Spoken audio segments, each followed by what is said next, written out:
ప్రభుత్వ పాఠశాలల్లో విద్యార్థులకు మెరుగైన మౌలిక సదుపాయాలు కల్పించడమే లక్ష్యంగా చేపడుతున్న నిర్మాణ పనులను నాణ్యతా ప్రమాణాలతో పూర్తి చేయాలని రాజమహేంద్రవరం సిటీ ఎమ్మెల్యే ఆదిరెడ్డి శ్రీనివాస్ అధికారులను ఆదేశించారు. విఎల్పురం శ్యామలాంబ మున్సిపల్ హై స్కూల్లో విద్యార్థుల సంఖ్య పెరగడం, అలాగే 6, 7, 8, 9, 10 తరగతుల విద్యార్థుల కోసం నిర్మిస్తున్న అదనపు తరగతి గదుల పనులను శుక్రవారం ఆయన ప్రత్యక్షంగా పరిశీలించి పనుల పురోగతిని సమీక్షించారు. ఈ సందర్భంగా ఆయన మాట్లాడుతూ నిర్మాణంలో ఎలాంటి రాజీ పడకుండా నాణ్యతను ఖచ్చితంగా పాటించాలని, నిర్ణీత గడువులోగా పనులను పూర్తి చేసి విద్యార్థులకు అందుబాటులోకి తీసుకురావాలని సూచించారు.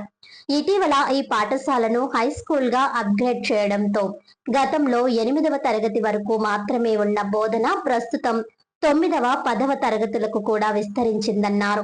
అయితే విద్యార్థుల సంఖ్య పెరగడంతో తగినంత తరగతి గదులు లేక విద్యార్థులు ఇరుకైన గదుల్లో చదువుకోవాల్సిన పరిస్థితి ఏర్పడిందన్నారు.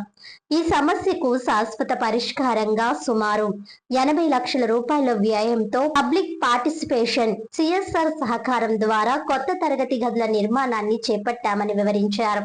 తొలి దశలో 4 విశాలమైన క్లాస్ రూమ్లను నిర్మిస్తుండగా భవిష్యత్తు అవసరాలకు అనుగుణంగా మరింత విస్తరణకు అవకాశం ఉండేలా ప్రణాళిక రూపొందించారని తెలిపారు.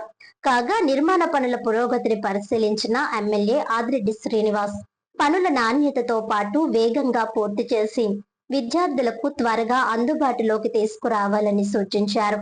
డివిజన్ ఇన్ఛార్జ్ కంటిపొడి రాజేంద్ర ప్రసాద్, అడబాల రాజా, ఇంజనీర్ మాణిక్యాలరావు, కూర్పు రామారావు, ఐకే శ్రీను తదితరులు ఎమ్మెల్యే వెంట ఉన్నారు.